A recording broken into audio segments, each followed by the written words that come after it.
సాక్షాత్తు లక్ష్మీదేవి నారదుడికి చెప్పిన అక్షయ తృతీయ కథను ఇప్పుడు విందాం.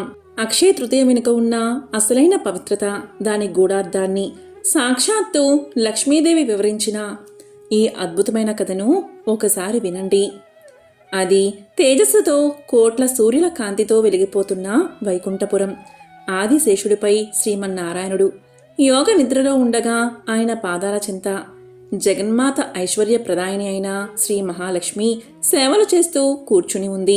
పారిజాత సుగంధాలు, దేవతల స్తోత్ర గానాలు ఆ పవిత్ర వాతావరణాన్ని మరింత రమణీయంగా మార్చాయి.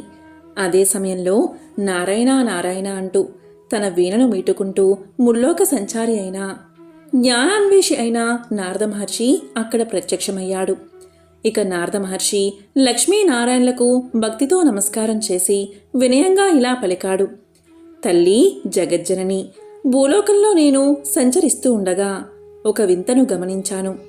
వైశాఖ మాసంలో శుక్లపక్ష తదేనాడు అక్షయ తృతీయ అనే పండుగ వస్తుంటే మానవులందరూ బంగారం, వెండి కొనడానికి ఎగబడుతున్నారు.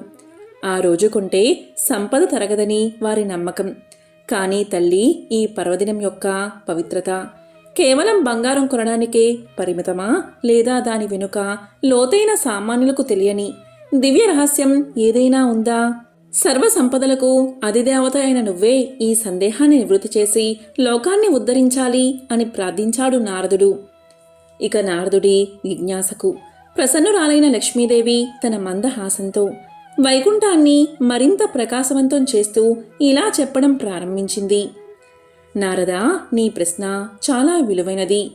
నేటి కలియుగంలో మానవులు పైపై మెరుగులకే ప్రాధాన్యత ఇస్తున్నారు, కానీ అసలైన సారాన్ని గ్రహించడం లేదు.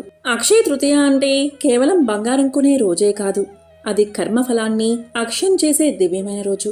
అక్షయ అంటే క్షయం లేనిది, తరగనిది అని అర్థం. ఆ రోజు చేసే ఏ చిన్న పుణ్యకార్యమైనా, దానమైనా, జపమైనా, తపమైనా అనంతమైన తరగని ఫలాన్ని ఇస్తుంది. దీనికి నిదర్శనంగా కొన్ని కథలు చెబుతాను, శ్రద్ధగా విను.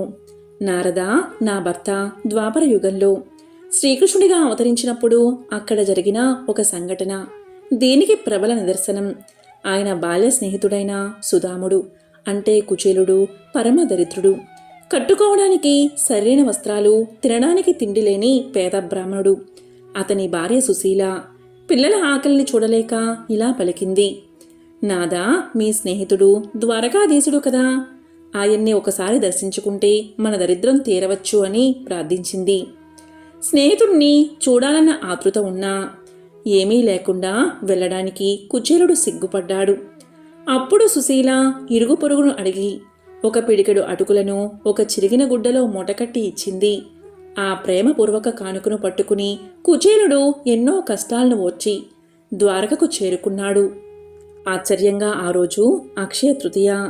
శ్రీకృష్ణుడు తన మిత్రుణ్ణి చూసి ఎంతో ఆనందంతో ఆలింగనం చేసుకుని తన సింహాసనంపై కూర్చోపెట్టి పాదాలు కడిగి సత్కరించాడు.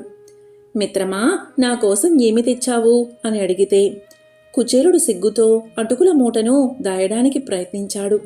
కానీ సర్వాంతర్యామి అయిన శ్రీకృష్ణుడు ఆ మూటను లాక్కుని, ఆహా, ఎంతటి ప్రేమ, ఈ అటుకులు నాకు అమృతం కన్నా మిన్నా అంటూ ఒక పిడికెడు నోటిలో వేసుకున్నాడు. ఆ ఒక్క పిడికెడుతోనే కుచేలుడి 7 తరాల దరిద్రాన్ని తొలగించి అక్షయమైన ఐశ్వర్యాన్ని ప్రసాదించాడు.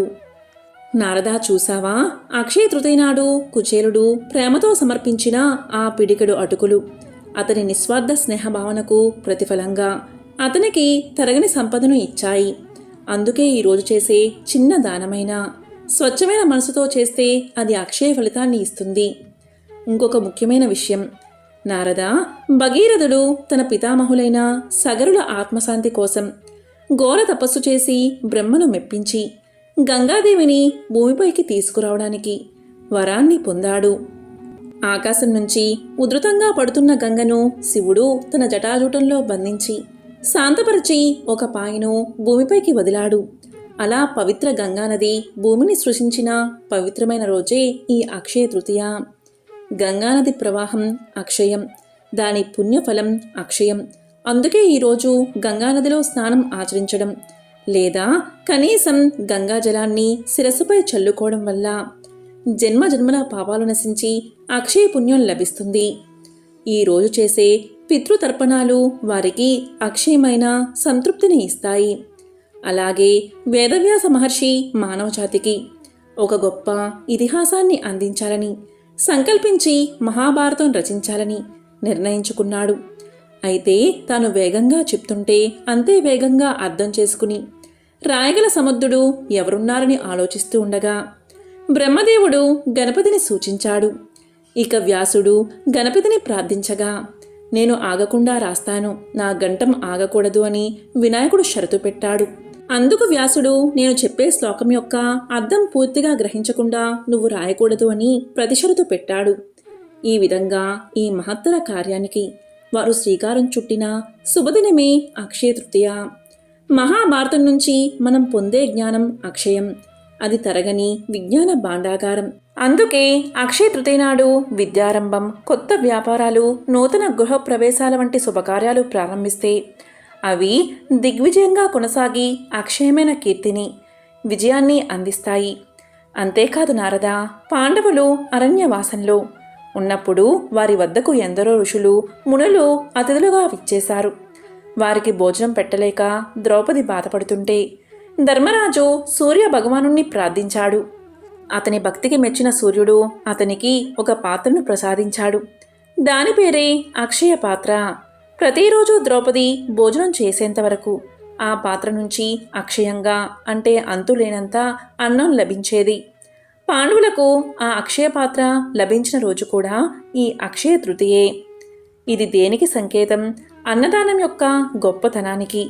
అక్షయ తృతీయ నాడు అన్నదానం, జలదానం అంటే కుండలో నీరు పోసి ఇవ్వడం, గొడుగు, పాదరక్షలు, వస్త్రాలు వంటివి దానం చేస్తే వారి జీవితంలో ఎన్నటికీ ఆహారానికి, వసతికి లోటు ఉండదు. వారి పుణ్యఫలం అక్షయం అవుతుంది. ఈ కథలన్నీ చెప్పి లక్ష్మీదేవి చిరునవ్వుతో ఇలా ముగించింది. నారదా, ఇప్పుడు అర్థమైందా? అక్షయ తృతీయ అంటే బంగారం కొనడం కాదు, పుణ్యాన్ని కొనుక్కోవడం. నిజమైన బంగారం ఏంటి అంటే దానం చేసే స్వచ్ఛమైన హృదయం.